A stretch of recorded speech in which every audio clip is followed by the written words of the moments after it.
सभी साथियों को नमस्कार। साथियों, आज एक अन्य महत्वपूर्ण विषय पर चर्चा करेंगे। जैसा कि विदित है, कल से सोशल मीडिया पर यूपीएस को लेकर जो है बहुत ज़्यादा चर्चा है।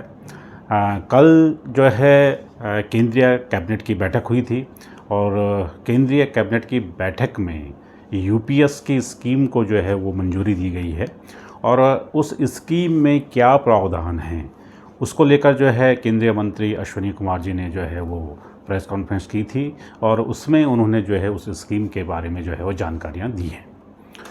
आज सभी समाचार पत्रों पर विभिन्न सोशल मीडिया प्लेटफॉर्म पर और व्हाट्सएप ग्रुपों में जो है इस स्कीम को लेकर जो है वो बहुत ज़्यादा जो है वो चर्चा है और सभी लोग जो है इसके विषय में जो है जानना चाह रहे हैं कि आखिर इस स्कीम में क्या है।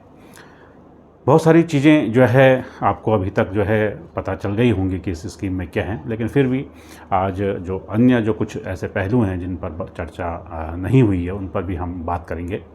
तो चलिए जान लेते हैं कि पहले यूपीएस ये स्कीम क्या है। तो ये जो यूपीएस है, ये है यूनिफाइड पेंशन स्कीम। साथियों, जैसे कि आपको मालूम है कि इससे पहले 2004 से पहले जो है ओपीएस ओल्ड पेंशन स्कीम जो है वो लागू थी, जिसको जो है जनवरी 2004 से बंद कर दिया गया था और उसके बाद जो है एनपीएस को लेकर जो है सरकार जो है आई थी। तो ओल्ड पेंशन स्कीम के बारे में आप लोगों को पता है कि जो ओल्ड पेंशन स्कीम है उसमें जो है जब कर्मचारी रिटायर होता था तो उसका जो वेतन था उसका जो है 50% जो है वो पेंशन की राशि जो उसका जो बनती थी वो 50% बनती थी। सपोज़ किसी का वेतन 1 लाख रुपए है तो उसके 50,000 रुपये जो है वो बेसिक पेंशन बन जाती थी और उस पर जो है जो वर्तमान उस समय जो भी डीए दर लागू होती थी वो उस पर लगती थी। और दूसरा ये होता था कि कर्मचारी जो अपना अंशदान करता था जीपीएफ के रूप में वो जो धनराशि थी वो ब्याज सहित जो है कर्मचारी को वापस मिल जाती थी। अर्थात कर्मचारियों को पेंशन के लिए कोई भी जो है वो फंड नहीं देना पड़ता था, कोई अंशदान नहीं करना पड़ता था, उसको वो पेंशन जो है वो सरकार से जो है वो दी जाती थी। उसके बाद 2004 में इस स्कीम को बंद कर दिया गया और उसकी जगह एनपीएस लेकर आए। और जैसा कि आप सब जानते हैं कि एनपीएस पर जो है सभी कर्मचारी जो हैं वो नाराज़ हैं और उसको लेकर बहुत बड़े आंदोलन भी जो है वो देश के अंदर जो है चलाए गए हैं। और उस स्कीम की सबसे बड़ी जो खामी है वो ये थी कि उसमें कोई भी पेंशन की आपको गारंटी नहीं थी कि आपको इतनी पेंशन मिलेगी। इस बात की भी गारंटी नहीं थी कि आपको 3,000 रुपये मिलेंगे या 2,000 मिलेंगे या 5,000 मिलेंगे। बड़ी राशि की तो बात ही छोड़ दीजिए। तो इसको लेकर एक बहुत बड़ा आक्रोश था और जैसे कि इस स्कीम में ये था कि आप जैसे पहले इसमें ये था कि 10% जो है वो कर्मचारी के का अंशदान होगा और 14% जो है वो सरकार उसमें जो है अंशदान करेगी। बाद में जो है इसको अभी हाल ही में इसी के बजट में जो है इसको फिर बढ़ा दिया गया, इसको 14% कर दिया गया था। सरकार का अंशदान भी 14% हो गया था। और रिटायरमेंट में जब आप रिटायर होंगे तो ये कहा गया था कि भाई इस स्कीम के तहत जो है 60% जो आपका जो अंशदान है जो और सरकार का जो है मिला के जो होगा उसका जितना भी फंड बनेगा उसका 60% जो है वो कर्मचारी को मिल जाएगा और 40% जो है वो पेंशन के रूप में शेयर मार्केट में लगा रहेगा और उसके अनुसार जिस तरह भी रिटर्न आएगा उसके अनुसार जो है वो कर्मचारी को पेंशन दी जाएगी। तो ये थी एनपीएस स्कीम। उसके बाद कल जो केंद्रीय कैबिनेट में जो है ये यूपीएस को मान्यता दी गई है, इसको जो मंजूरी दी गई है, उसमें जो प्रमुख रूप से जो विषय अब तक आए हैं और जो जानकारियां प्राप्त हुई है उसका अनुसार ये सबसे पहली बात उसकी ये है कि इस यूपीएस में जो है आपको एक गारंटेड अमाउंट जो है पेंशन के रूप में दिया जाएगा। सबसे पहला बिंदु यह है कि अगर आपकी 25 साल की सर्विस है तो 25 साल की सर्विस होने पर जो है आपको आपके मूल वेतन का जो अंत के जो 12 माह हैं, जो अंतिम जो 12 माह हैं उनका एवरेज वेतन निकालकर उसका जो है 50% आपको जो है वो पेंशन के रूप में मिलेगा। उसके बाद एक गारंटी उसमें ये भी दी गई है कि 10,000 रुपये मिनिमम पेंशन तो सबको मिलेगी ही। 10 साल की अगर आपकी सर्विस हो गई है तो आपको 10,000 रुपये तो मिनिमम जो है पेंशन मिलेगी। एक दूसरी बात इसमें ये भी आ रही थी, ये क्वारी भी जो है की जा रही थी कि इस पर डीए मिलेगा या नहीं मिलेगा। तो जो जानकारी प्राप्त हुई है उसके अनुसार ये है कि इस पर डीए भी मिलेगा। अर्थात अगर आप ये मान लें कि किसी का वेतन जो है 1,00,000 रुपये है मूल वेतन, और मूल वेतन क्या मतलब टोटल वेतन, और उसका अगर हम 50% कर लें तो वो जो अमाउंट आएगा उस पर जो है फिर डीए भी आपका लगेगा। तो ये जो है इसमें एक पहला प्रावधान है कि आपको 25 साल की सेवा पर जो है 50% जो है वो पेंशन के रूप में मिलेगा और उस पर डीए भी मिलेगा, और 10,000 रुपये की गारंटेड जो है वो आपको पेंशन मिलेगी।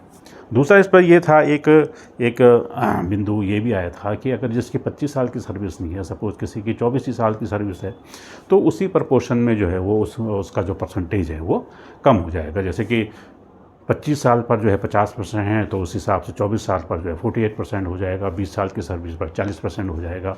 इस तरह से उसका जो है वो कैलकुलेशन की जाएगी। तो ये तो रही एक जो गारंटेड जो है इसमें पेंशन देने की बात कही गई है। दूसरा जो इसमें बिंदु है वो ये है कि अगर किसी पेंशनर की डेथ हो जाती है तो फैमिली पेंशन के रूप में जो है उनको 60% जो है वो पेंशन दी जाएगी। तो जो कर्मचारी को जो मिल रही थी पेंशन, उसका जो 60% है वो फैमिली पेंशन के रूप में दिया जाएगा।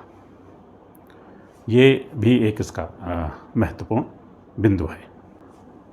इस स्कीम के अंतर्गत यह भी प्रावधान किया गया है कि जो कर्मचारी 2004 से लेकर और 2024 के बीच में सेवानिवृत्त हो गए हैं तो उनको इस स्कीम का लाभ मिलेगा या नहीं मिलेगा। तो सरकार ने ये कहा है कि उनको भी जो है वो इस स्कीम का लाभ मिलेगा। अगर वो चाहते हैं यूपीएस में आना तो वो यूपीएस के लिए जो है अप्लाई कर सकते हैं, और उनका जो भी जिस हिसाब से भी सेटलमेंट होगा उसके हिसाब से उनको धनराशि दी जाएगी और वो इस स्कीम को अडॉप्ट कर सकते हैं।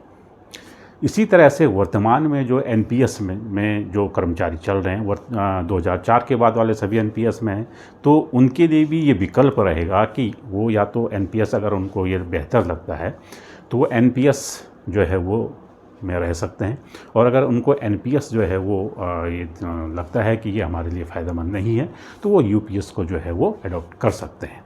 तो इसके विकल्प भी खुले रहेंगे, और जो स्कीम है वो 1 अप्रैल 2025 से लागू होगी। यानी कि ये जो विकल्प की प्रक्रिया हैं ये सभी जो है उसी समय से भरी जाएंगी, और उसके लिए विस्तृत रूप से जो है सरकार की ओर से गाइडलाइन जारी की जाएंगी कि किस तरह से हमको जो है उस स्कीम को जो है वो एडॉप्ट करना है। अब साथ ही एक महत्वपूर्ण बात यह है कि हम एनपीएस में रहें या यूपीएस में रहें, तो देखिए ये फैसला वैसे व्यक्तिगत रूप से कर्मचारियों का है या जिनको ये स्कीम को एडॉप्ट करना है उनका है। लेकिन जहाँ तक जो अभी तक की बातें आई हैं सामने उसके अनुसार अगर देखा जाए तो यूपीएस में जाना जो है वो बेहतर रहेगा अगर आपको पेंशन की गारंटी चाहिए तो। और अगर आप चाहते हैं कि मेरे को एक मुश्त जो है वो धनराशि ज़्यादा मिले और मेरे को पेंशन की जो है वो आवश्यकता नहीं है तो वो आप एनपीएस में रह सकते हैं। अब मैं ऐसा इसलिए कह रहा हूँ कि इसमें एक बात ये भी सामने आई है कि जो कि बहुत ही महत्वपूर्ण बात है वो मैं आपको बताना चाहता हूँ कि इसमें आपको जो है जीपीएफ के रूप में कुछ मिलेगा नहीं। ये बताया गया है कि जो अंतिम 6 माह का वेतन है लगभग वही जो है आपको मिलेगा। यानी कि आपने जो 10% और सरकार के द्वारा जो 18.5% अनुदान दिया जा रहा है वह राशि आपको नहीं मिलेगी। तो ये जो इसमें प्रावधान है या ये जो प्रावधान जो है अभी तक जो है सुनने में आया है, क्योंकि अभी तक विस्तृत रूप से तो स्कीम जो है वो सामने आई नहीं है, लेकिन कई सोशल मीडिया और जो इसके जानकार हैं और जो संगठन में हैं जो लोग इसका आंदोलन चला रहे हैं उनके द्वारा ये बात कही गई है कि ये जो एकमुश्त जो राशि मिलती है रिटायरमेंट होने पर वो राशि नहीं मिलेगी। तो उस हिसाब से जो है अगर देखा जाए तो ये एक इस स्कीम का जो है माइनस पॉइंट हो सकता है। बाकी जो प्रावधान हैं वो लगभग जो है ठीक हैं, लेकिन एक ये वाला जो प्रावधान है कि भाई उनको उस राशि में से कोई धनराशि नहीं मिलेगी, मात्र 6 माह का ही जो है अंतिम जो वेतन होगा वही मिलेगा। तो हाँ, ये चीज़ सोचनीय है और इस पर जो है सरकार को जो है विचार करना चाहिए। एक चीज़ और साथियों आ रही है कि कल जब ये केंद्रीय कैबिनेट की बैठक हुई थी, सो उससे पूर्व प्रधानमंत्री जी ने संगठन के लोगों के साथ बात की थी। तो वो कौन से संगठन थे वो मैं नहीं कह रहा हूँ, ये जो है आज के समाचार पत्रों में और सब जगह जो है आई है ये बात कि इसमें जो है कौन जो संगठन है इनसे बात हुई थी, वो ये था कि एकीकृत पेंशन योजना पर कैबिनेट की मुहर लगने से पहले प्रधानमंत्री नरेंद्र मोदी जी ने शनिवार शाम संयुक्त परामर्शदात्री तंत्र यानी JCM के प्रतिनिधिमंडल से अपने निवास पर बातचीत की थी। प्रतिनिधिमंडल का नेतृत्व कर रहे JCM के सचिव शिव गोपाल मिश्रा ने हिंदुस्तान को बताया कि प्रधानमंत्री ने JCM की लगभग सभी मांगों को मान लिया है। भारत में पहली बार ऐसा हुआ कि प्रधानमंत्री ने JCM को बुलाकर उनसे चर्चा की। JCM 32 लाख केंद्रीय कर्मचारियों का प्रतिनिधित्व करता है।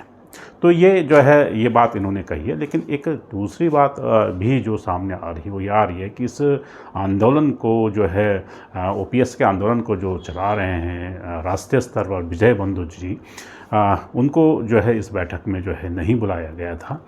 तो ये अब सोचनीय विषय है कि इस स्कीम को कर्मचारी स्वीकार करें या इसको अस्वीकार करें।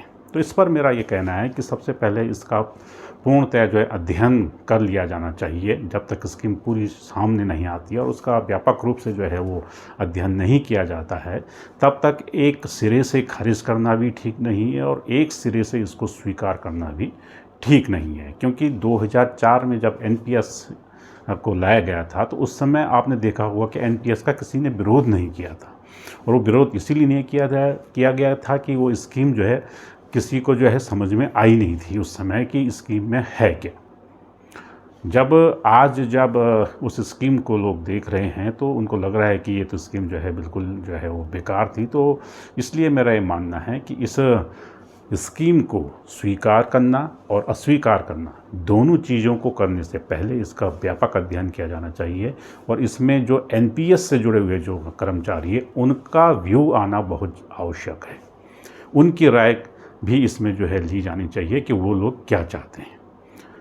तो ये था आज का वीडियो, और अगर आपको ये पसंद आया हो तो इसको जो है आप शेयर और सब्सक्राइब कीजिएगा। फिर मिलेंगे एक नए वीडियो के साथ। तब तक सभी साथियों को नमस्कार।